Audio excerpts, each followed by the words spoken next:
Hello friends, welcome back to the next lecture. આગળના લેક્ચરમાં આજે આપણે ચેપ્ટર નંબર 5માં નેક્સ્ટ ટોપિક ભણવાના છે પેડિગ્રી એનાલિસિસ.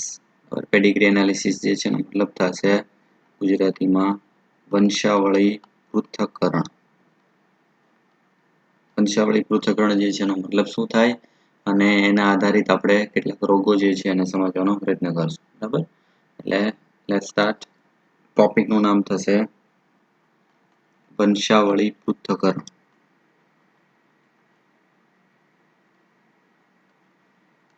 સૌથી પહેલા વંશાવળી પૃથ્થકરણ જે છે પેડિગ્રી એનાલિસિસ એનો મતલબ થશે કે આપણે કોઈ પણ વ્યક્તિ જે છે એના વંશમાં મતલબ કે એક સાથે 2-3 પેઢી જે છે એનો અભ્યાસ કરી, બરાબર, અને એમાં કયા પ્રકારના રોગો જે છે વારસાગત મળેલા છે એ નક્કી કરવા માટેની પદ્ધતિ. બરાબર, એટલે વંશાવળી પૃથ્થકરણ જે છે એમાં આપણે 2 કે તેથી વધારે પેઢીઓની જરૂર પડે. પેઢીના સભ્યોને દર્શાવવા માટે બરાબર કેટલાક સિમ્બોલનો ઉપયોગ થાય છે. સ્લાઇડમાં આપેલા છે. સિમ્બોલનો અર્થ શું થાય છે તમારે યાદ રાખવાનો છે. બરાબર, એટલે વંશાવળી પૃથ્થકરણ જે છે એનો મતલબ શું થશે? પેઢીઓમાં વારસામાં મળેલ રોગોનું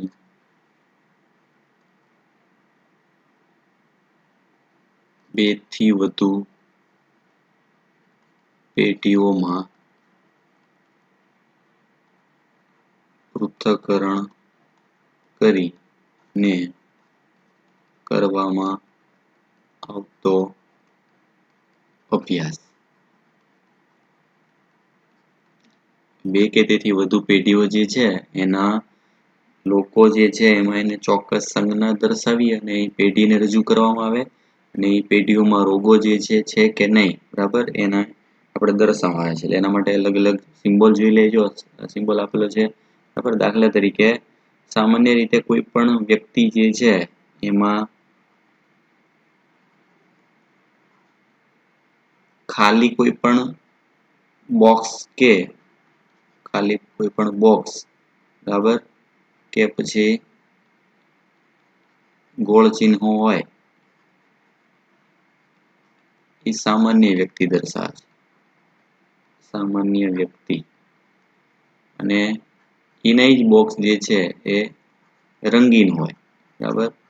રંગીન બોક્સ અથવા તો રંગીન ગોળ ચિહ્ન ભરેલું હોય તો એ રોગકારક વ્યક્તિ તરીકે ઓળખવામાં આવે. દાખલા તરીકે ઉદાહરણ તરીકે સામાન્ય ખાલી ચોરસ અથવા તો ખાલી જે છે રાઉન્ડ ને એનો જ ભાગ જે છે એ આવી રીતે ડાર્ક કરેલો હોય, બરાબર, મતલબ કે એમાં રંગીન ભાગ જે છે દર્શાવેલો હોય તેનો મતલબ કે રોગકારક છે, જે તે રોગનું વાહક છે. જેવું કંઈ નથી તો એ સામાન્ય દર્શાવે છે. બરાબર, સંજ્ઞા આ બાજુમાં આપેલી છે. જો એના પરથી જેમ કે સૌથી પહેલા ભાગ જે છે તો કોઈ પણ નર જે છે એ નર માટે સંજ્ઞા દર્શાવવામાં આવે ચોરસ વાળો ભાગ જે છે નર દર્શાવે છે અને રાઉન્ડ જે છે એ દર્શાવે છે માદા માટે. બરાબર, એટલે એક નર અને એવી જ રીતે એક માદા. બરાબર, નર જે છે એના માટે ચોરસ બોક્સ અને માદા જે છે એના માટે રાઉન્ડ જે છે દર્શાવવામાં આવે. હવે આવી રીતનું જો સિમ્બોલ હોય તેનો મતલબ લિંગનો કોઈ ઉલ્લેખ નથી. બરાબર, એટલે સ્પષ્ટ લિંગ જે છે નક્કી ના કરી શકતા હોય તો આ પ્રમાણેનો આકાર જે છે નક્કી કરી શકે. આ ત્રણેય વાળા ભાગ સામાન્ય છે, એનો મતલબ કે એમાં વચ્ચે કોઈ રંગીન ભાગ નથી. બરાબર, પણ એને જો રંગીન દર્શાવવામાં આવે તો એ વ્યક્તિ અસરગ્રસ્ત હશે. બરાબર, એ પછી નર જાતિ, માદા જાતિ કે કોઈ પણ જાતિ હોય એમાં અસરકારક જે છે કોઈ પણ રોગ હોય તો એને રંગીન બોક્સ દર્શાવવામાં આવે. એના પછી મૈથુન ક્રિયા. હવે એનો મતલબ શું છે? જો નર અને માદા જે છે એના વચ્ચે આડી લાઈન દર્શાવવામાં આવે તેનો મતલબ એ બંનેનું લગ્ન ગ્રંથિનું જોડાણ છે અથવા તો મૈથુન ક્રિયા. બરાબર, નર અને માદા જે છે એ બંનેનું લગ્ન ગ્રંથિનું જોડાણ. લગ્ન ગ્રંથિના જોડાણથી પછી એક ઊભી લાઈન કરવામાં આવે. બરાબર, ઊભી લાઈન દર્શાવીએ. બરાબર, તો ઊભી લાઈન જે છે એ દર્શાવે છે આ નર અને માદા જે છે એની સંતાન પેઢી. બરાબર, એટલે એના સંતાન પેઢીમાં દાખલા તરીકે પહેલી પેઢી જે છે એમાં નર અને માદા જે છે એના પ્રથમ પુત્ર જે છે જન્મે છે. પુત્ર માટે ચોરસ, બીજું સંતાન જે છે પુત્રી છે, આવી રીતના સર્કલ, ત્રીજું સંતાન જે છે પુત્ર છે, બરાબર, અને ચોથું સંતાન જે છે પુત્રી છે. સમજવા માટે બરાબર. તો આ જે છે 1, 2, 3 અને 4 આ શું દર્શાવે છે? તેની પ્રથમ સંતાનો જે છે એની ટોટલ સંખ્યા 1, 2, 3, 4 જે છે ને આ થશે રોમન અંક પ્રમાણે પહેલી પેઢી. આ જે છે થશે બીજી પેઢી. હવે દાખલા તરીકે આ જે માદા જે છે બરાબર, મતલબ કે પુત્રી જે છે એનું લગ્ન જે છે કોઈ પણ અસરકારક જે છે પુરુષ સાથે થાય છે. એની પછી આડી લાઈન દર્શાવીને એની નીચે આવી રીતના સંજ્ઞા દર્શાવવામાં આવે. બરાબર, સમજવા માટે ઉદાહરણ તરીકે કોઈ પણ જે છે પુત્ર, બરાબર, પુત્રી જેમાં અસરકારકતા જોવા મળે છે અને સામાન્ય પુત્ર. તો આ જે છે એની કઈ થશે? તો કે એની ત્રીજી પેઢી. બરાબર, જેને રોમન અંકથી દર્શાવવામાં આવે. પ્રથમ પેઢી નર અને માદા, બરાબર, જેમાં બંને સામાન્ય છે, કોઈ રોગ નથી. પછીની પેઢી જે છે મતલબ કે એના સંતાનોમાં ટોટલ 4 સંતાનો જે છે એ 4 સંતાનોમાં 2 પુત્ર છે, 2 પુત્રી છે જે સામાન્ય છે, કોઈ પણ રોગ નથી. બરાબર, આ પુત્રી જે છે એનું અસરકારક નર, બરાબર, એની સાથે લગ્ન ગ્રંથિથી જે જોડાણ કરવામાં આવે તો એની સંતાન પેઢીમાં ફરીથી પાછા 1, 2, 3 જે છે એવા ટોટલ સંતાનો, અને એમાંથી એક જે છે પુત્રી અસરકારક છે, 2 પુત્ર સામાન્ય છે. આવી રીતના આપણે એક કરતા વધારે પેઢીઓ જે છે એનો અભ્યાસ કરવા માટે, બરાબર, જે ચાર્ટ બનાવવાની પદ્ધતિ એને કહેવાય વંશાવળી પૃથ્થકરણ. મતલબ થશે પેડિગ્રી એનાલિસિસ. આ જે છે પ્રક્રિયા એને કહેવાય પેડિગ્રી એનાલિસિસ. બરાબર, મતલબ કે આપણે એક ચાર્ટ બનાવવાનો છે. ચાર્ટ સ્વરૂપે જે છે સંજ્ઞા દર્શાવી અને એના આધારે આપણે 2 થી 3 પેઢીઓમાં રોગ કોનામાં હતો કોનામાં નથી, બરાબર, એનો આપણે અભ્યાસ કરી શકીએ. બરાબર, એટલે એક જે છે એ પ્રેક્ટિકલ બાબત છે. દરેકે દરેક પેઢી જે છે એમાં કયા રોગો કેટલા હતા એ જાણવા માટેની દર્શાવવાની રીત. એક જે છે લાઈન હોય તો મૈથુન ક્રિયા દર્શાવે છે, મતલબ લગ્ન ગ્રંથિનું જોડાણ. સંબંધીઓ સાથે મૈથુન, સમરક્ત મૈથુન. જો જ્યારે નર અને માદા વચ્ચે જે છે આવી રીતના 2 લાઈન દર્શાવેલી હોય, બરાબર, તો એના સંબંધિત જે છે એ જાતિઓ સાથેનું મૈથુન દર્શાવે છે. પછી આગળ કીધું પ્રમાણે ઉપર તરફ પિતૃ, બરાબર, આ જે ભાગ જે છે એ પિતૃ દર્શાવે છે, જેમાં નર અને માદા જે છે જોડાણ, અને ડાબીથી જમણી બાજુ જન્મ અનુસાર, બરાબર, ડાબી બાજુ જમણી બાજુ જેમ જઈએ એના પુત્રોનો ક્રમ, બરાબર, આડી લાઈન જે છે પ્રથમ પુત્રી છે, બીજું સંતાન જે છે પુત્ર છે. કોઈ પણ એમાં રંગીન ભાગ દર્શાવેલો નથી, એનો મતલબ કે બધા સામાન્ય છે. એ જ રીતે નર શિશુવાળા પિતૃ રોગથી પ્રભાવિત, બરાબર, જો નર શિશુ જે છે એમાં જે છે રોગ છે, મતલબ રોગ ધરાવતા પુત્ર છે અને એના માતા પિતા જે છે એનામાં રોગ નથી પ્રભાવિત. રોગથી પ્રભાવિત જે છે નર શિશુવાળા પિતૃ રોગથી પ્રભાવિત, બરાબર, પિતૃમાંથી રોગ જે છે એને વારસા મળેલો છે, નર્મદા બંનેમાં નથી, પણ એના પુત્ર જે છે એમાં રોગ જોવા મળે છે. અને જો આવો બોક્સ હોય વચ્ચે 5 દર્શાવેલું છે, મતલબ 5 જે છે પ્રભાવહીન સંતતિ, સામાન્ય 5 સંતાનો જે છે એમાં કોઈ પણ પ્રકારના ભાગ જે છે એને રોગ હોતો નથી. આ કેટલીક સંજ્ઞાઓ છે, બરાબર. આ સિવાયની કેટલીક સંજ્ઞાઓ જે છે પણ જેમ આપેલી નથી યાદ રાખવાની છે, જેમ કે કેટલીક સંજ્ઞાઓ છે, જેમ કે ઘણી વખત ભાગ જે છે એમાં દાખલા તરીકે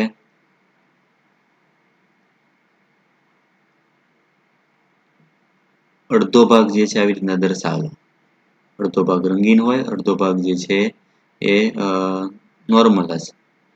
એવી જ રીતે ઘણામાં અંદર નાનું ટપકું દર્શાવ્યું.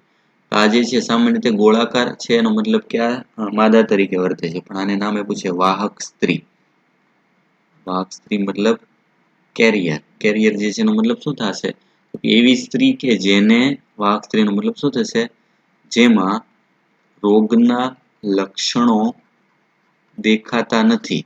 રોગના લક્ષણો દેખાતા નથી એટલે એ સામાન્ય વ્યક્તિની જેમ જ જે છે દેખાય, પરંતુ તે રોગકારક જનીનની વાહક માદા છે.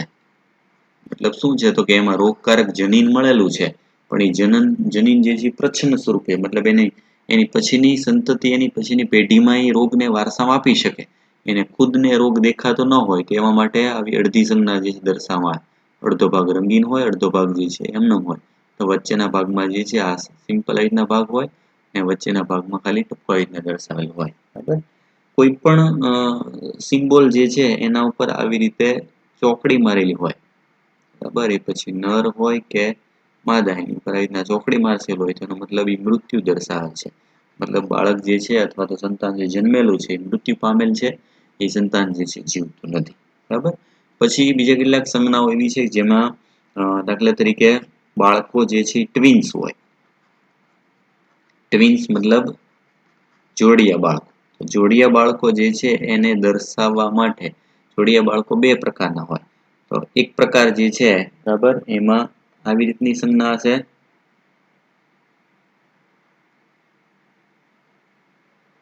જેમાં બંને જે છે એ સમાન હોઈ શકે, અથવા તો એક પુત્રી અને એક પુત્ર જ હોઈ શકે. આ એક પ્રકાર જે છે આ કયો પ્રકાર થઈ ગયો? બરાબર. તો જોડિયા બાળકો જે છે એમાં બે પ્રકાર હોય, આગળ ભણી ગયા પ્રમાણે. બરાબર. બંને નર અને માદા જે છે બંને જે છે જુદા જુદા છે. એનો મતલબ કે આ જે છે એ થશે ડાયઝાયગોટિક ટ્વિન્સ. ડાયઝાયગોટિક નો જે મતલબ શું થશે કે આને કહેવાય નોન આઇડેન્ટિકલ ટ્વિન્સ. એનો મતલબ શું જો કે બે ફલિતાંડ માંથી એક જ સાથે બે ફલિતાંડમાંથી એક જ સાથે બે ગર્ભનું વિકાસ. ગર્ભાશય એક જ છે, એક સાથે બે ફલિતાંડ નિર્માણ થઈ ગયા છે. બરાબર. મતલબ કે અંડકોષ પણ બે હશે, બે શુક્રકોષ છે, બંને સ્વતંત્ર હશે અને એ બંને જે છે એક સાથે એક જ ગર્ભાશયમાં જે છે એનો વિકાસ થતો હોય તેને ટ્વિન્સ ને કહેવાય ડાયઝાયગોટિક અથવા નોન આઇડેન્ટિકલ. બરાબર. જેમાં બંને બાળકો સમાન પણ હોઈ શકે અને એક જે છે પુત્ર અને પુત્રી રીતે પણ હોઈ શકે. આવો જ બીજો પ્રકાર જે છે આ રીતે દર્શાવાય, જેમાં બંને બાળકો ફરજિયાત વચ્ચે આવીને સિમ્બોલ બરાબર પુત્ર બીજો પણ પુત્ર, આ રીતે. બરાબર. તો આને કહેવાય મોનોઝાયગોટિક ટ્વિન્સ. મોનોઝાયગોટિક ટ્વિન્સ નો મતલબ શું થશે? આને કહેવાય આઇડેન્ટિકલ ટ્વિન્સ. આઇડેન્ટિકલ ટ્વિન્સ જે છે એનો મતલબ શું થાય તો કે એક જ ફલિતાંડના વિભાજન થઈને બે બાળકોનું નિર્માણ. ફલિતાંડ એક જ નિર્માણ થયું હતું, પણ એક જ ફલિતાંડના બે ટુકડા થઈ ગયા અને એમાંથી બે બાળકોનું નિર્માણ થઈ ગયું. એ સ્વાભાવિક છે કે એમાં બંને જે છે પુત્રી હોય તો બંને ટ્વિન્સમાં પુત્રી જ હશે, અને જો પુત્ર હોય તો બંને જે છે પુત્ર જ હશે. અને આઇડેન્ટિકલ ટ્વિન્સ જે છે એનો મતલબ કે એનું ડીએનએ સમાન હોય. બરાબર. આપણે એવું કહીએ છીએ કે મનુષ્યમાં કોઈનું ડીએનએ સમાન ના હોય, પણ જે આઇડેન્ટિકલ ટ્વિન્સ હોય બરાબર, જે આ બેહૂબ કોપી દેખાતા હોય એના લક્ષણો પણ સમાન હોય ને બંનેનું ડીએનએ જે છે પણ સમાન હોય. બરાબર. જ્યારે આ જે ટ્વિન્સ એવો છે બરાબર કે જે ડાયઝાયગોટિક, જેનું નોન આઇડેન્ટિકલ ટ્વિન્સ જે છે એનું ડીએનએ સમાન હોતું નથી. બરાબર. એમાં બંને બાળકો જે છે પુત્રી અથવા પુત્ર હોઈ શકે. બરાબર. એને દર્શાવવા માટે આવી રીતના સિમ્બોલ છે. આમાં ખાલી એક વધારાની વચ્ચેની લાઈન જે છે આ રીતે દર્શાવે છે, પણ યાદ રાખજો એમાં બંને બાળકો સમાન છે. એટલે આ ટ્વિન્સ જે છે એને દર્શાવવા માટે જે છે એની રીત. બરાબર. ટ્વિન્સ બે પ્રકારના હોય, ડાયઝાયગોટિક અને મોનોઝાયગોટિક. બરાબર. આઇડેન્ટિકલ એટલે સંપૂર્ણ રીતે આ બે સમાન દેખાતા હોય એવા જોડિયા બાળકો. બરાબર. એને આવી રીતે દર્શાવી શકાય. બંને પુત્ર હોય અથવા બંને પુત્રી હોય, આમાં બંને જે છે સમાન અથવા બંને જુદા જુદા હોઈ શકે. બરાબર. એટલે આ થઈ ગઈ અલગ અલગ જે છે એ ચાર્ટ દર્શાવવાની રીત. બરાબર. હવે નેક્સ્ટ આપણે આનો ઉપયોગ શું છે? બરાબર. તો આ બધા જે સિમ્બોલના આધારે આપણે જે ચાર્ટ બનાવશું એ ચાર્ટના આધારે એના રોગો જે છે એ ઓળખી શકાય.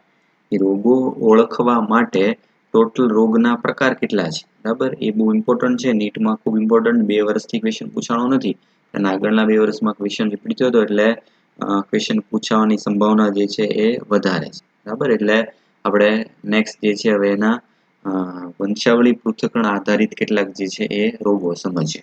એના પછી નેક્સ્ટ આવશે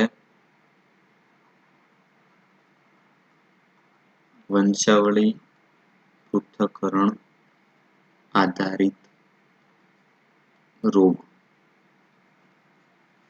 કેટલા એવા રોગો છે બરાબર, એને સમજવા માટે આપણે તો કોઈ પણ રોગો હોય બરાબર, એના મુખ્ય બે પ્રકાર છે. રોગો જે છે ને ઓળખવા માટે મુખ્ય બે પ્રકાર, જેમ કે એક પ્રકાર છે પ્રભાવી રોગ અને બીજો ભાગ જે છે પ્રચ્છન્ન રોગ. પ્રભાવી રોગો અને પ્રચ્છન્ન રોગ.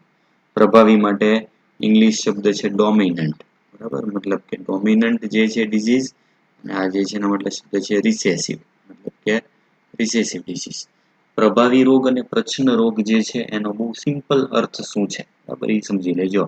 તો કોઈ પણ સંતતિ જે છે એમાં માતા પિતામાં કોઈ રોગ હોય બરાબર, અને એના સંતાનોમાં બંનેમાં જે છે રોગ જોઈ શકાતો હોય, બરાબર. માતા કે પિતા બંનેમાંથી કોઈ પણ એકને રોગ છે બરાબર, ને એના સંતાનો જે છે એમાં પણ રોગ જોવા મળે, બરાબર.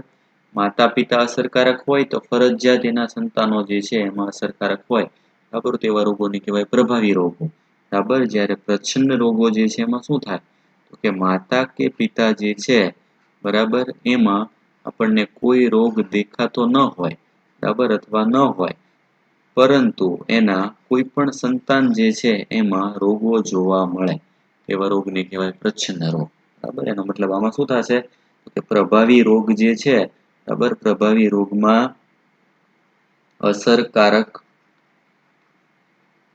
માતા પિતા તથા તેમના અસરકારક સંતાન જોવા મળે છે. માતા પિતામાં રોગ હોય તો ફરજિયાત એની પેઢીમાં જે છે બરાબર, એના સંતાનોમાં રોગ જોવા મળે તે. જ્યારે આમાં પિતૃઓ બિન અસરકારક, પિતૃઓ બિન અસરકારક હોવા છતાં, મતલબ એમાં રોગના લક્ષણ દેખાતા નથી જો, બરાબર, તેમ છતાં સંતાનો અસરકારક હોય છે, સંતાનો અસરકારક હોઈ શકે. તો આવા રોગ જે છે એને કહેવાય પ્રચ્છન્ન રોગો, બરાબર. હવે પ્રભાવી અને પ્રચ્છન્ન રોગો જે છે એ કયા રંગસૂત્રના આધારે વારસા મળે છે, બરાબર, એના આધારે પાછા એના પેટા પ્રકાર પાડી શકાય, બરાબર. એવા પેટા પ્રકાર કયા કયા છે એના પ્રકાર જોઈ લેજો. તો રંગસૂત્રો જે છે એમાં તમે ભણી ગયા આગળ કે રંગસૂત્રો જે છે એના મુખ્ય બે પ્રકાર છે, બરાબર. જેમ કે એક પ્રકાર છે દૈહિક રંગસૂત્રો, જેમ કે મનુષ્યમાં 22 જોડ, અને બીજો પ્રકાર છે લિંગી રંગસૂત્રો. લિંગી રંગસૂત્રો જે છે એમાં 23મી જોડ, બરાબર, 23મી જોડ. 22 જોડ રંગસૂત્રો જે છે મનુષ્યમાં, એમાં જો કોઈ રોગ વારસામાં જતો હોય તો એ રોગ દૈહિક રંગસૂત્ર આધારિત ગણાય. લિંગી રંગસૂત્રો દ્વારા વારસામાં જતો હોય તેને કહેવાય લિંગી રંગસૂત્ર આધારિત રોગ, બરાબર. એટલે આ બંનેના પ્રકારના આધારે આપણે ટોટલ 5 પ્રકારના રોગો જે છે ભણવાના. 5 પ્રકારમાં કયા કયા રોગો ભણવાના, જો સૌથી પહેલો પ્રકાર જે છે આવશે દૈહિક પ્રભાવી રોગો, જે દૈહિક રંગસૂત્ર દ્વારા મળતા હોય અને પ્રભાવી રોગો હોય એવો પ્રકાર. બીજો પ્રકાર દૈહિક પ્રચ્છન્ન રોગો.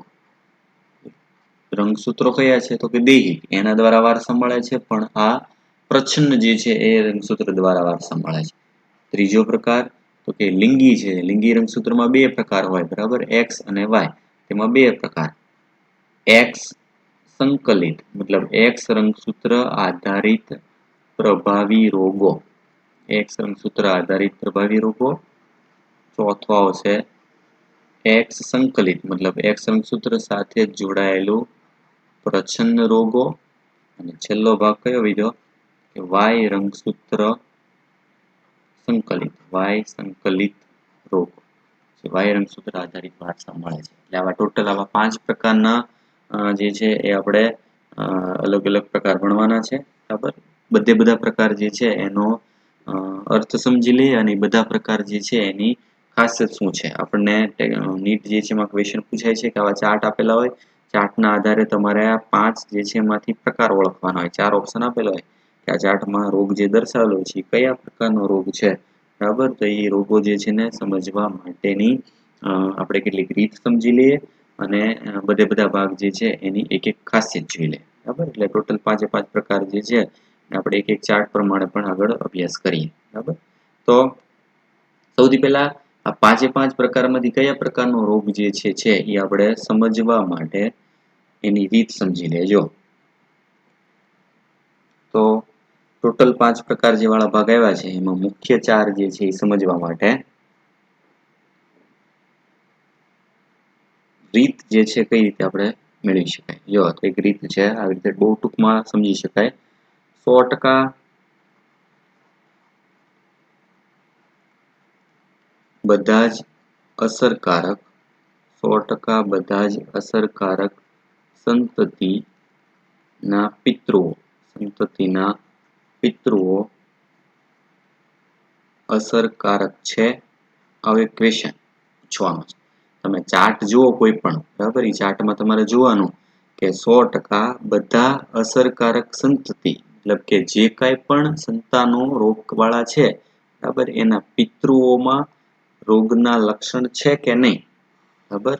મતલબ કે આગળ કીધું પ્રમાણે જોવાનું કે સંતાનોમાં રોગ છે તો માતા પિતામાં કોઈને છે તો હા, સંતાનોમાં રોગ છે માતા પિતામાં છે નહીં તો ના, બરાબર. એટલે એના આધારે કોઈ પણ ચાર્ટ જે છે એમાં આપણે બધા ભાગમાં જોવાનું કે બધા જ 100% બધા સંતાનો જે છે એના બધા જ પિતૃઓ રોગકારક છે, અસરકારક મતલબ રોગકારક, બરાબર. તો એમાં આપણને 2 જવાબ મળશે, બરાબર. કા જવાબ હશે હા અથવા જવાબ હશે ના, બરાબર. ઉદાહરણ તરીકે જે છે આગળ ચાર્ટ આપેલા છે એ ચાર્ટમાં તમને સમજાવો. જો દાખલા તરીકે આ એક પેઢી લઈએ, બરાબર. આટલો ભાગ જે છે એમાં જો સંતાનોમાં રોગ છે માતા પિતામાં છે તો છે, આમાં સંતાનોમાં રોગ છે માતા પિતામાં છે તો કે પિતામાં છે, સંતાનોમાં રોગ નથી, બરાબર, તો માતા પિતામાં પણ નથી, બરાબર. નેક્સ્ટ ઉદાહરણ લઈએ તો દાખલા તરીકે જો સંતાનોમાં રોગ છે એના માતા પિતામાં છે, આમાં કે સંતાનો 6, 7, 8 આ ત્રણેય સંતાનો છે એમાં રોગ નથી, માતા પિતામાં છે, બરાબર. પછી સંતાનો 3 વાળા ભાગ જે છે એમાં રોગ છે, પછી માતા પિતામાં નથી. તો 2 માંથી કોઈ પણ એક ઓપ્શન જે છે લાગુ પડતો હોય એટલે શું જોવાનું, જો એવો કોઈ ચાર્ટ કે જેમાં માતા પિતામાં રોગ હોય અને એના સંતાનોમાં પણ હોય તો એ રોગ હંમેશા પ્રકાર હશે પ્રભાવી. શું યાદ રાખવાનું છે, આનો મતલબ શું થાય કે જેમાં માતા પિતામાં રોગ જોવા મળે છે અને એના સંતાનોમાં હોય, બધી પેઢીમાં જોવાનું, તો એવા પ્રકારનું જો જોવા મળતું હોય તો એ પ્રભાવી પ્રકારનો રોગ હશે. અને જો એવું નહીં જોવા મળતું હોય તો એ રોગ હશે પ્રચ્છન્ન પ્રકારનો, બરાબર. આપણે ઓળખવાની આ રીત છે. માતા પિતાને રોગ છે અને સંતાનોને છે તો એ રોગ પ્રભાવી ગણાશે. માતા પિતાને રોગ નથી ને સંતાનોને છે તો એ પ્રકાર થશે પ્રચ્છન્ન, બરાબર. હવે આ 2 નક્કી થઈ ગયું, બરાબર, કે આમાં રોગ જે છે પ્રભાવી છે કે પ્રચ્છન્ન, બરાબર. હવે એના પછી આગળ બીજું શું જોવાનું, તો કે પ્રભાવી જે છે એમાં પાછા 2 પ્રકાર પડે છે. આગળ જો પ્રભાવી પ્રકાર છે તો પ્રભાવીમાં કાંઈ દૈહિક પ્રભાવી હોઈ શકે અને એક્સ આધારિત પ્રભાવી પણ હોઈ શકે. એવી રીતે પ્રચ્છન્નમાં તો એ દૈહિક પ્રચ્છન્ન હોઈ શકે અને એક્સ સંકલિત પ્રચ્છન્ન રોગો પણ હોઈ શકે, બરાબર. એ કેમ નક્કી થશે, તો એના પછી બહુ સિમ્પલ રીત જો પ્રભાવીમાં 2 ઓપ્શન કે જો પ્રભાવી રોગ હશે, બરાબર, તો એમાં આપણે શું જોવાનું છે, જો કોઈ પણ રોગ જે છે એ પ્રભાવી હોય તો પ્રભાવી રોગ માટે જોવા માટે એના પછી એક બીજો ક્વેશ્ચન જે છે એમાં પૂછવાનો, મતલબ આપણે ચાર્ટ જોઈ અને નક્કી કરવાનું કે 100% અસરકારક 100% અસરકારક પુરુષ એટલે જેટલા પણ ચાર્ટમાં નર જે છે રોગકારક છે, બરાબર, જેમના માતા અને પુત્રીઓ અસરકારક છે. આ ક્વેશ્ચન છે. જો પ્રભાવી રોગ છે એ ખબર પડી ગઈ. હવે શું જોવાનું, બીજો ક્વેશ્ચન, તો અહીંથી બીજો ભાગ શરૂ થાય કે જેટલા પણ પુરુષ છે મતલબ કે જે નર ભાગ આવતા હોય, બરાબર, ને એનામાં રોગ હોય એ જે નર જે છે એના માતા અને એની પુત્રી, જો મતલબ કે મેલ જે છે એના ઉપરનો ભાગ જે છે વારસામાં માતા જે છે એ ફિમેલ ભાગ અને એની સંતાનો જે છે પુત્રીઓ, બરાબર, એટલે એ ભાગ પણ ફિમેલ. તો પુરુષના માતા અને પુત્રી બંને અસરકારક છે જોવાનું, તો એમાં પણ બે આન્સર મળશે કે માતા અને પુત્રીઓ જે છે બે જો અસરકારક જોવા મળતી હોય, બરાબર, એનો મતલબ કે એમાં જવાબ આ હોય તો આ રોગ ફરજિયાત X સંલગ્ન પ્રભાવી રોગ હશે, બરાબર, મતલબ કે X રંગસૂત્ર આધારિત રોગ હશે. અને જો એમાં જવાબ ના આવતો હોય, મતલબ કે પુરુષમાં રોગ છે પણ કાં તો એના માતામાં રોગ નહીં હોય અને કાં એની પુત્રીમાં રોગ નહીં હોય, બરાબર, તો ઈ પ્રકારનો રોગ દૈહિક પ્રભાવી પ્રકારનો હશે.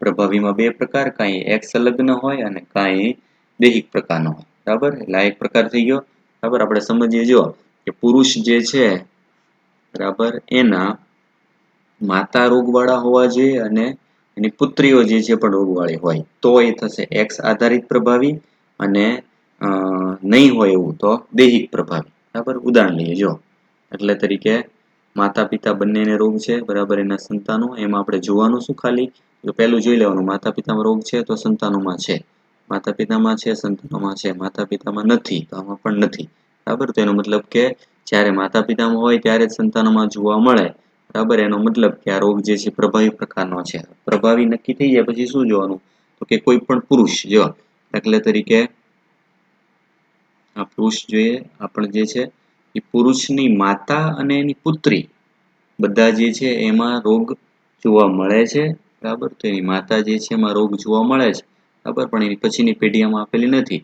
એમાં પણ એની માતા જે છે એમાં રોગ જોવા મળે છે, એની પછીની પેઢી આપેલી નથી, બરાબર. પણ આપણે એક એવો ચાર્ટ જે છે જોઈ લે, બરાબર, કે જેમાં ઉદાહરણ આપેલું હોય, કોઈ પણ ઉદાહરણ લઈ શકીએ, બરાબર. જેમ કે આ જો પુરુષ જે છે, પુરુષ વાળા ભાગ જે છે એની માતામાં રોગ છે, એની માતા, આ જે છે એની પુત્રી, તો એની બધી પુત્રીમાં રોગ છે. પુરુષ કે જેની માતામાં અને પુત્રીઓમાં રોગ જોવા મળતો હોય તો એ પ્રકાર કયો આવશે, તો કે એ પ્રકાર આવશે X આધારિત પ્રભાવી ખામી, બરાબર. એ રીતે આપણે આ પ્રકાર નક્કી કરી શકીએ. સેમ બીજો પ્રકાર, હવે પ્રચ્છન્ન રોગ હોય, પ્રચ્છન્ન રોગમાં શું જોવાનું, જો કે એના 100% અસરકારક, મતલબ કે બધી જ જોવાની, બધી જ એની પુત્રીઓ અસરકારક સ્ત્રી જેમના પિતા અને પુત્રો અસરકારક છે, મતલબ કે એમાં રોગ જોવા મળે છે. જો કોઈ પણ સ્ત્રી, બરાબર, બધી જ ફિમેલ, એની પિતૃ પેઢીમાં એના પિતા એટલે મેલ અને એના પુત્રો એ પણ મેલ, આગળ ઊંધું હતું, જો મેલના ફિમેલ પાત્ર જોવાના બધા, કે એની ઉપરના ભાગમાં માતા અને એની પુત્રી એ અસરકારક છે કે નહીં, એવી રીતે આમાં બધી સ્ત્રીઓ જે છે જે રોગવાળી છે એના પિતા અને પુત્રો બધા અસરકારક છે.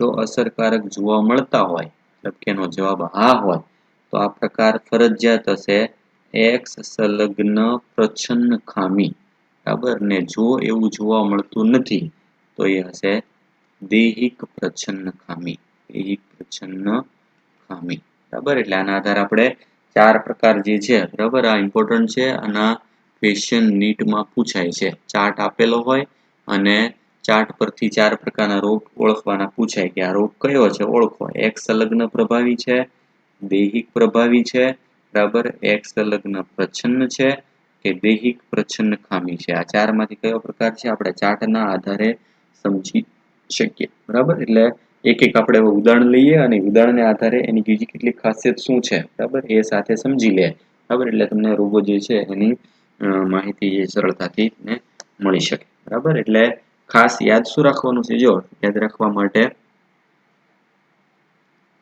ફિમેલ, મેલ, ફિમેલ, આ કેવો હોય રોગકારક, તો આ પ્રકાર થશે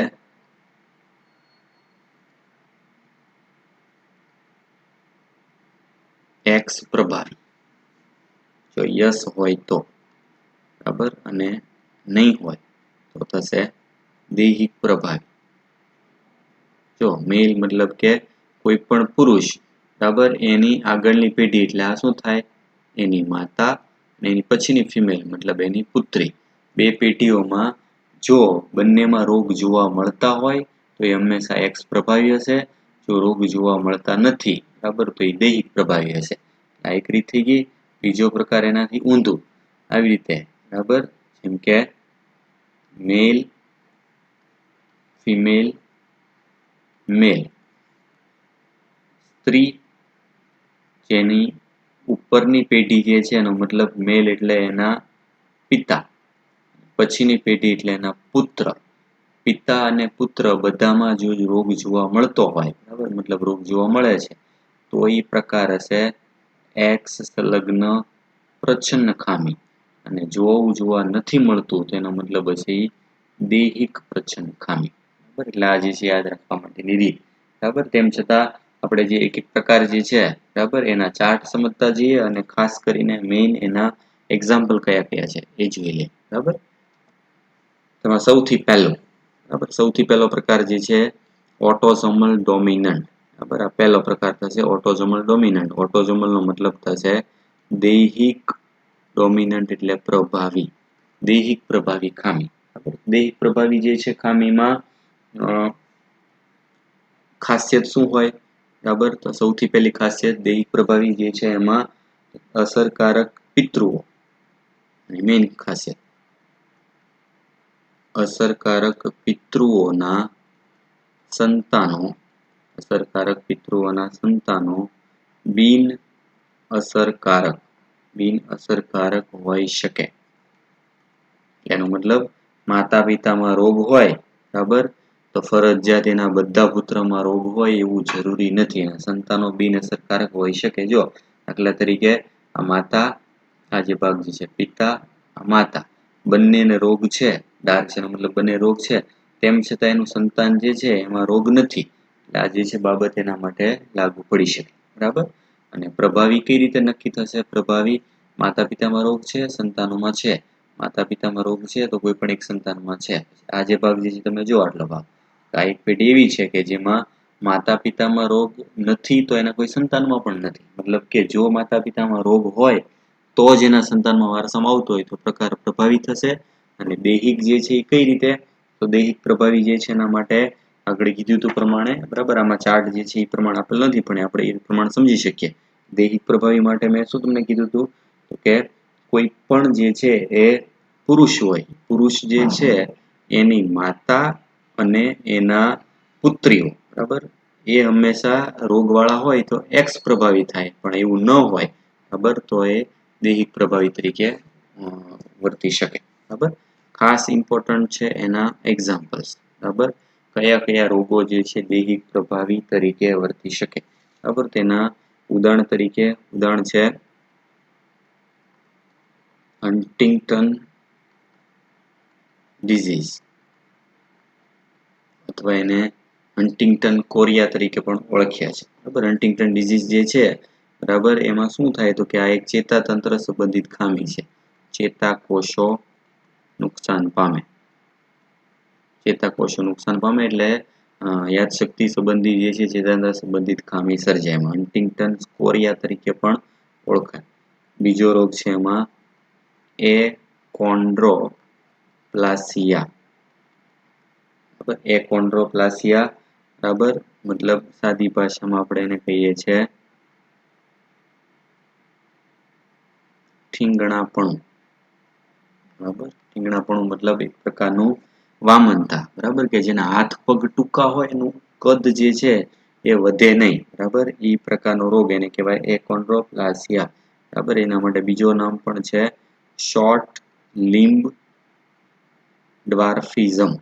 short limb dwarfism. Short limb dwarfism મતલબ હાથ પગ ટૂંકા હોય અને એના લીધે એનું શરીરનું કદ વધે નહીં.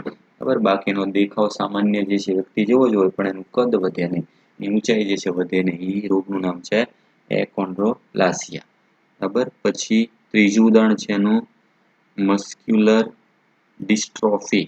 Muscular dystrophy. મસ્ક્યુલર ડિસ્ટ્રોફી મતલબ સ્નાયુનો દુર્વિકાર. સ્નાયુનો દુર્વિકાર જે છે આ નીટમાં પૂછાઈ ગયો આગળના વર્ષે. સ્નાયુનો દુર્વિકાર જે છે કયા પ્રકારનો રોગ છે? બરાબર, તો એ આવશે દૈહિક પ્રભાવી, મતલબ એક પ્રકારનો વારસાગત રોગ છે. પછી ઉદાહરણ છે એનું કેટેરેક્ટ. કેટેરેક્ટ નો મતલબ થાય મોતિયો. બરાબર, મોતિયો જે છે પણ એક પ્રકારનો દૈહિક પ્રભાવી રોગ છે. બરાબર, એટલે ટોટલ 4 ઉદાહરણ ખાસ ઇમ્પોર્ટન્ટ યાદ રાખવાનું છે. હન્ટિંગ્ટન્સ ડિઝીઝ, ચેતાકોષ સંબંધિત રોગ, એકોન્ડ્રોપ્લાસિયા, ઢીંગણાપણું, સ્નાયુનો દુર્વિકાર જેમાં સ્નાયુનો વિકાસ જે છે નબળો થાય છે, વ્યક્તિમાં સ્નાયુ વિકાસ થતો નથી, અને કેટરેક્ટ મોતી, આ બધા જે છે એ દૈહિક પ્રભાવી રોગો છે. બરાબર, એક પ્રકાર થશે. નેક્સ્ટ લઈએ બીજો પ્રકાર. બરાબર, બીજો પ્રકાર થશે ઓટોસોમલ રિસેસિવ, મતલબ થશે ઓટોસોમલ એટલે દૈહિક, રિસેસિવ એટલે પ્રચ્છન્ન, દૈહિક પ્રચ્છન્ન ખામી. તો પ્રચ્છન્ન ખામી છે એ શેના પરથી સૌથી પહેલા ખબર પડે? જો તો આમાં એવું જોવાનું, પ્રચ્છન્ન ખામી એટલે કે માતા પિતા જે છે એમાં રોગ ન હોય અને એના સંતાનોમાં રોગ જોવા મળે. પહેલી નિશાની પ્રચ્છન્ન રોગ બધામાં જોવાનું. જો તો સંતાનોમાં સંતાન જે છે ને રોગ છે, પણ માતા પિતા કોઈને રોગ નથી, સામાન્ય બ્લેન્ક જે છે ખાના દર્શાવેલા છે, એનો મતલબ કે આ પ્રચ્છન્ન ખામી છે. હવે પ્રચ્છન્ન ખામીમાં બે પ્રકાર હોય છે, કે દૈહિક પણ હોય અને એક્સ લિંગી રંગસૂત્ર આધારિત પણ હોય. દૈહિક છે એ કઈ રીતે ખબર પડે? બરાબર, તો દૈહિક ખામીની કેટલીક ખાસિયત પહેલા જોઈ લે. બરાબર, તો દૈહિકમાં સૌથી પહેલા આગળ કીધું પ્રમાણે બિન અસરકારક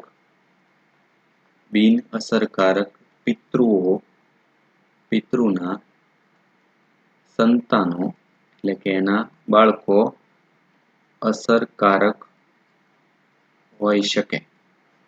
જે માતા પિતા જે છે એ બિન અસરકારક છે, પણ એના સંતાનોમાં તો એ રોગ જોવા મળી શકે. જેમ કે ઉદાહરણ આપ્યું, એના સંતાનમાં રોગ છે, માતા પિતામાં રોગ નથી, તો આ પ્રકારની ખામી જે છે એ દૈહિક પ્રચ્છન્ન જે છે હોઈ શકે. બરાબર, હવે દૈહિક પ્રચ્છન્ન જે છે એમાં શું મેં યાદ રાખવાનું કીધું તો આગળ? બરાબર, તો ચાર્ટ જે છે એમાં જો આગળ કીધું હતું પ્રમાણે, ચાર્ટ સિમ્પલ સમજવા માટે, દૈહિક પ્રચ્છન્ન માટે શું શરત છે? તો કે કોઈ પણ એવી સ્ત્રી જેના પિતા અને પુત્ર બંનેમાં રોગ હોય તો એ એક્સ પ્રચ્છન્ન હોય. એવું નથી, એટલે સ્ત્રી જે છે એનું ઉદાહરણ લેવાનું.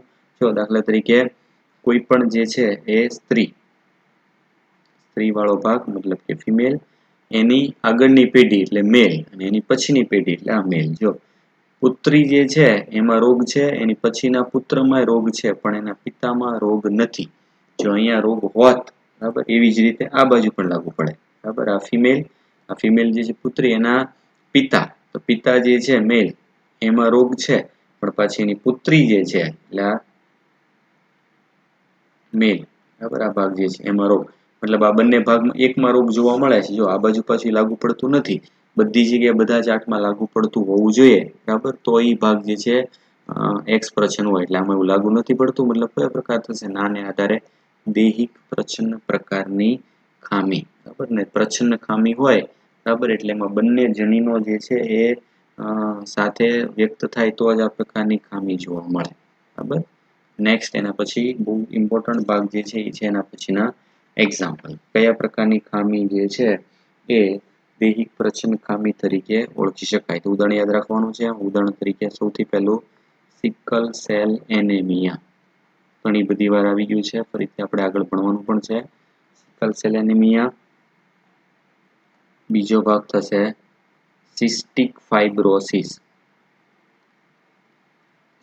ફાઇબ્રોસિસ, બરાબર, જેમાં ફેફસા અને પાચન માર્ગ સંબંધિત રોગ છે. ફેફસા પાચન માર્ગ સંબંધિત ખામી, મતલબ કે એમાં જે કોષમાંથી શ્લેષ્મનો સ્ત્રાવ થતો હોય, કોઈ પણ જે છે પાચક રસનો સ્ત્રાવ થતો, એ કોષોમાં નુકસાન થઈ જાય. બરાબર, એ કોષો જે છે એની નળીઓ બધી બ્લોક થઈ જાય, એને કહેવાય સિસ્ટિક ફાઇબ્રોસિસ. બરાબર, પછી ત્રીજું ઉદાહરણ છે ફિનાઇલ કીટોન્યુરિયા. બરાબર, એનું ટૂંકું નામ છે PKU, જન્મજાત છે પછી ખામી. બરાબર, એવી જ રીતનો બીજું નામ છે એનું આલ્કેપ્ટોન્યુરિયા. બરાબર, ગુજરાતીમાં આલ્કેપ્ટોન્યુરિયા જે છે એને આપણે બ્લેક યુરિન ડિઝીઝ પણ કહીએ છીએ. બ્લેક યુરિન ડિઝીઝ મતલબ કે આમાં વ્યક્તિ જે છે એનો પેશાબ મૂત્ર હોય કાળા રંગનું પડી જાય. બરાબર, એવી ખામી. એવું જ એક ઉદાહરણ છે કન્જેનિટલ ડિફનેસ,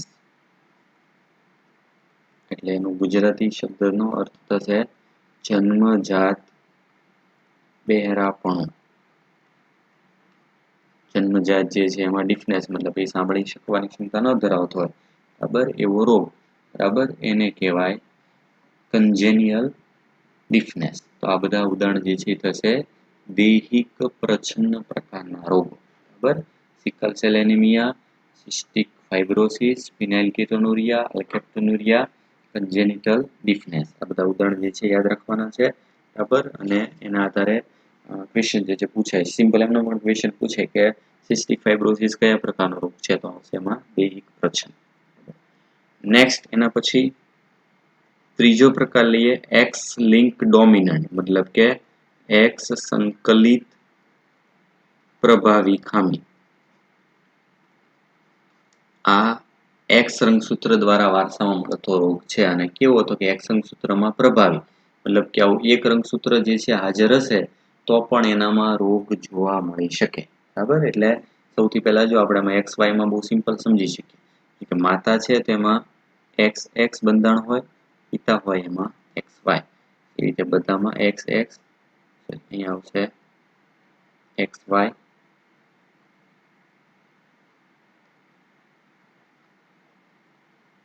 એના પછી X Y, X X, X Y, X X, X Y, same આમાં X X, X Y, X X અને એક્સ વાય. આ ખાલી એના રંગસૂત્ર બંધારણ દર્શાવે છે, કારણ કે ખ્યાલ છે નર અને માદાનું રંગસૂત્ર બંધારણ જે છે આ પ્રમાણે હોય, બરાબર. એક્સ સંકલિત પ્રભાવી ખામી જે છે, બરાબર, એની ખાસિયત શું સૌથી પહેલા, બરાબર, બહુ ઇમ્પોર્ટન્ટ મુદ્દા છે, બરાબર, કે રોગ ક્યારે, આવા રોગ ક્યારે પિતાથી પુત્રમાં વારસામાં મળતો નથી. યાદ રાખો, જ્યારે કોઈ પણ ખામી એક્સ સંકલિત પ્રભાવી હોય તો એની ખાસિયત કે એમાં ક્યારેય કોઈ પિતામાંથી એના પુત્રમાં વારસામાં ન જાય. શું કામ? કારણ કે પિતા તરફથી હંમેશા વારસામાં શું જાય? ફરજિયાત વાય રંગસૂત્ર, બરાબર. પિતામાંથી માત્ર વાય રંગસૂત્ર જ પુત્રમાં વારસામાં જાય, અને આ રોગ તો એક સંકલિત છે, એટલે જો કોઈ પિતામાંથી એના પુત્રમાં રોગ આવતો હોય, બરાબર, તો એ ક્યારેય એક સંકલિત પ્રભાવી હોય નહીં, બરાબર. તમે જો આમાં, બરાબર, દાખલા તરીકે આ જે છે એમાં પિતા સામાન્ય છે, બરાબર, એટલે એના પુત્રમાં રોગ જોવા મળે, બરાબર. આમાં પિતા જે છે એ રોગકારક છે, તો જો એના કોઈ પુત્રમાં રોગ નથી, પણ એની પુત્રીઓ જે છે એમાં રોગ જોવા મળે. એટલે આના પરથી બીજી બાબત, અસરકારક પિતાની દરેક પુત્રીમાં, અસરકારક પિતાની દરેક પુત્રીમાં, મતલબ કે બધી જ પુત્રીમાં રોગ જોવા મળે છે. આ ખાસ એનું ઇમ્પોર્ટન્ટ યાદ રાખવા માટેની રીત, કે કોઈ પણ પિતા, જો આપેલું છે પિતા હોય એમાં રોગ હશે, એની જો બધી જ પુત્રીમાં રોગ જોવા મળે, આમાં પણ છે, આમાં પણ છે, પિતાની બધી જ પુત્રીમાં જો રોગ જોવા મળતો હોય તો ફરજિયાત કયો હોય? એક સંકલિત પ્રભાવી ખામી જોવા મળે. કારણ કે પિતામાં એક જ એક્સ રંગસૂત્ર હોય અને પિતામાંથી એક એક્સ રંગસૂત્ર માત્ર એની પુત્રીમાં જ વારસામાં જાય, અને પ્રભાવી રોગ છે એટલે એનું લક્ષણ હંમેશા દર્શાવવાનું છે, બરાબર. એટલે એની ખાસિયત થઈ ગઈ, બરાબર. એટલે બે મુદ્દા ખાસ, કે આ રોગ ક્યારેય પિતામાંથી પુત્રમાં વારસામાં ન જાય, અને જો પિતાને રોગ હોય તેની બધી પુત્રીમાં ફરજિયાત રોગ વારસામાં જોવા મળે, બરાબર. તો એના આધારે એક સંકલિત પ્રભાવી ખામી આપણે કહી શકીએ. ખાસ ઇમ્પોર્ટન્ટ ઉદાહરણ, એક્ઝામ્પલ જે છે એમાં ઉદાહરણ તરીકે ઇમ્પોર્ટન્ટ ઉદાહરણ એક છે વિટામિન ડી સંકલિત, વિટામિન ડી સંકલિત અથવા તો વિટામિન ડી જે છે એની ઉણપથી થતો એક રોગ, વિટામિન ડી ની ઉણપથી થતો રિકેટ્સ. મતલબ શું થાય? બાળકોમાં હાડકા નબળા પડવાની સ્થિતિ. વિટામિન ડી તમને ખ્યાલ છે કે વિટામિન ડી એટલે કેલ્શિયમ, બરાબર, જે છે કેલ્શિયમ નબળું પડી જવાથી, ફોસ્ફેટ જે છે નબળું પડી જવાથી બાળકોના હાડકા જે છે નબળા પડીને તૂટી જાય, રોગને કહેવાય રિકેટ્સ. વિટામિન ડી સફિશિયન્ટ જે છે, રિકેટ્સ જે છે, આવો જ એક રોગ જે છે એ પુખ્તમાં પણ જોવા મળે. એટલે ખાસ યાદ રાખજો, આની સાથે સંબંધિત નથી, ખાલી એક્સ્ટ્રા અહીંયા દર્શાવું છું, બરાબર, કે પુખ્તમાં વિટામિન ડી ની ઉણપથી હાડકા નબળા પડે છે, જેને ઓસ્ટિયોમેલેસિયા કહે છે. ખાલી એક્સ્ટ્રા નોંધ, બરાબર. વિટામિન ડી ની ઉણપ છે જો, પણ જ્યારે વિટામિન ડી ની ઉણપ બાળક હોય ત્યારે એનું રોગનું નામ છે રિકેટ્સ, અને એવી જ રીતે વિટામિન ડી જો પુખ્તમાં ઘટતો હોય તો એ રોગનું નામ છે ઓસ્ટિયોમેલેસિયા. બરાબર, એટલે ઓસ્ટિયોમેલેસિયા આપણે રોગ સાથે સંકલિત નથી. આ વારસાગત રોગ જે છે એમાં એક સંકલિત પ્રભાવી ખામીનું મુખ્ય ઉદાહરણ કયું છે? વિટામિન ડી ની ઉણપથી થતો રિકેટ્સ, એનું ઉદાહરણ છે. અને આ બે એના મુદ્દા યાદ રાખવા માટે. બરાબર. નેક્સ્ટ ચોથો પ્રકાર આવશે એક્સ લિંક રિસેસિવ, મતલબ એક્સ સંકલિત પ્રચ્છન્ન ખામી. એક્સ સંકલિત પણ કેવી ખામી? પ્રચ્છન્ન. બરાબર, તો એક્સ સંકલિત પ્રચ્છન્ન ખામી જે છે, બરાબર, એમાં સૌથી પહેલા એની ખાસિયત લઈ લઈએ. એક્સ સંકલિત પ્રચ્છન્ન ખામી એટલે સૌથી પહેલા સ્ત્રીઓની સરખામણીમાં પુરુષોમાં આ રોગ વધુ જોવા મળે છે. સૌથી પહેલી બાબત કે પુરુષોમાં આવા રોગનું પ્રમાણ વધુ હોય એનું કારણ છે પુરુષો જે છે એમાં એક જ એક્સ રંગસૂત્ર હોય, બરાબર, અને સ્ત્રીઓમાં બે એક્સ રંગસૂત્ર જે છે આવેલા હોય. બીજું ખાસિયત, માતાથી પુત્રમાં અને પિતાથી પુત્રીમાં રોગ વહન પામે છે. જો ડિફરન્ટ જાત, માતા ફિમેલ માંથી પુત્રમાં રોગ જશે, પિતા મેલ માંથી એની પુત્રી ફિમેલ, બરાબર, એમાં રોગનું વહન થાય છે. બરાબર, એની જેવો ભાગ પિતાથી પુત્રમાં રોગ ક્યારે વહન પામતો નથી. ક્યારેય પિતાથી પુત્ર મતલબ મેલ જે છે રીતના રોગ ક્યારેય વહન થશે નહીં. કારણ શું છે? જો દાખલા તરીકે એક્સ સંકલિત પ્રચ્છન્ન ખામી, તો બેમાં બે એક્સ રંગસૂત્ર હોય, આમાં એક્સ અને વાય આવેલું હોય. એક્સ સંકલિત દાખલા તરીકે દર્શાવવું છું ખાલી અહીંયા રીતના આવો ભાગ, બરાબર, કે જે દર્શાવે છે એમાં રોગની સ્થિતિ. જ્યારે બંને એક્સ રંગસૂત્રની ઉપર આવું ખામી વાળું એક્સ રંગસૂત્ર હોય ત્યારે રોગ થશે. આમાં એકમાં જો ખામી વાળું હોય તો પણ રોગ થઈ જાય, પણ આમાં નથી. હવે જો આ બે એક્સ જે છે, માતા જે છે એમાંથી એની પછીની પેઢીમાં રોગ શેમાં જોવા મળે? કે જો આવ્યું કે માતા તરફથી હંમેશા ક્યાં હોય તો કે એના પુત્રમાં. માતા તરફથી બધા પુત્રમાં જે છે રોગ જાય, અને આમાં માતા પિતા બેયને રોગ છે એટલે સ્વાભાવિક છે ને પુત્ર પુત્રી બંનેમાં રોગ જોવા મળે. જો માતા તરફથી એક પણ પુત્રીમાં રોગ નથી, ને એવી રીતે આ ભાગ જે છે એમાં આ પુત્રમાં રોગ ક્યાંથી આવ્યો? જો આ તો સિમ્પલ સમજી શકાય એવો ભાગ છે કે આ જે ભાગ જે છે એમાંથી એક્સ વાળો ભાગ મેળવ્યો હશે, એક પિતા તરફથી એક્સ વાળો ભાગ મેળવ્યો હશે. બરાબર, પિતા તરફથી એક્સ વાળો ભાગ જે છે તો એક એક્સ સામાન્ય હશે ને એક એક્સ જે છે રોગ વાળો હશે. આવું બંધારણ મેળવ્યું છે આ જે છે પુત્રી. હવે જ્યારે એના કોઈ એવી વ્યક્તિ સાથે લગ્ન થાય કે જેમાં બંને જે છે, બરાબર, પિતા જે છે એમાં રોગ વાળો ભાગ જે છે વાહક મેળવ્યો હોય, તો આ રોગ જે છે એ એના પછીના પેઢીમાં પુત્રમાં જાય એટલે સ્વાભાવિક છે કે એક એક્સ જે છે સામાન્ય, બરાબર, આ સામાન્ય પિતા અને એના માતા જે છે એમાં એક એક્સ છે, મતલબ આને કહેવાય વાહક. એમાં રોગ જોવા નહીં મળે, એક સામાન્ય એક્સ રંગસૂત્ર. જ્યારે રોગ વાળું વાહક એક્સ અને વાય જે છે આમાંથી મળશે, એક્સ આમાંથી મળે, એટલે આ એક્સ જે છે એ રોગ વાળું જોવા મળશે અને એના લીધે એના પુત્રમાં રોગ જોવા મળી શકે. બરાબર, એટલે માતાથી પુત્રમાં અને પિતાથી હંમેશા પુત્રીમાં રોગ જે છે જોવા મળતો હોય, પિતાથી પુત્રમાં ક્યારેય રોગ જોવા ન મળતો હોય તે પ્રકાર હશે એક્સ સંકલિત પ્રચ્છન્ન ખામી. બરાબર, ને આવી ખામીઓના ઉદાહરણ જે છે આપણે સૌથી વધારે ટેક્સ્ટ બુકમાં આપેલા છે. ઉદાહરણ તરીકે ઉદાહરણ આવશે એમાં હિમોફિલિયા. બરાબર, હિમોફિલિયા. બીજું ઉદાહરણ છે રંગ અંધતા. બરાબર, હિમોફિલિયા અને રંગ અંધતા. હિમોફિલિયામાં મતલબ શું થાય છે તો કે આમાં રુધિર જામતું નથી. વ્યક્તિમાં રુધિર જામી જવું જોઈએ એના બદલે જામતું અટકી જાય અને લાલ કે લીલો રંગ પારખી ન શકવાની સ્થિતિ. કોઈ પણ વ્યક્તિને બીજા બધા રંગ દેખાતા હોય પણ લાલ અથવા લીલો રંગ એ ના જોઈ શકે.